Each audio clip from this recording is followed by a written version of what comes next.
আসলে ভাই আজকে সকাল 7টা বাজে লাইন দিছি, দেখেন এখন বাজে কত 3টা। এখন ভাই আমার যে মালিক যার চাকরি করি সে তো বারে বারে ফোন দিয়ে যাচ্ছে, তুমি কই কই। এখন ভাই কই জবাবটা কেমনে দিব? ঠিক আছে, আমরা যে কই থাকি, এই যে যে আন্দোলন আন্দোলন হইলো দেশে, এ নিয়ে তো কেউ কোনো কথা বলে না। এখন আন্দোলনকালীন কই গেল? এত সমস্যা, মানুষের পাবলিকের যে এত সমস্যা, এই সমস্যাটা নিয়ে তো কেউ কোনো কথা বলে না।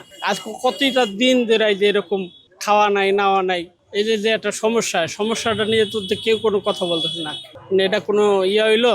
কারণ মানুষের এই যে কষ্ট দুঃখ এগুলা কে দেখবে? সরকার যদি না দেখে তাহলে কে দেখবে? আপনি কি এটা ওভারে চালান না মালিক? মালিকানা গাড়ি চালাই। সেক্ষেত্রে আপনার ডিউটিটা কেমন হচ্ছে? ডিউটিটা ধরেন একটা মালিকের লোক হসপিটাল দেবে, উনি তো আমার বেতন দিয়ে রাখছে, ঠিক না?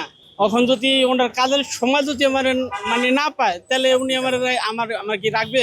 ডিউটি মানে এই যে গ্যাসের একটা প্যারা, গ্যাসটা যদি অ্যাভেলেবেল থাকতো তাহলে তো মানুষের কথা শুনতে হইতো না, আমাদের তো মানুষের কথা শুনতে হয়।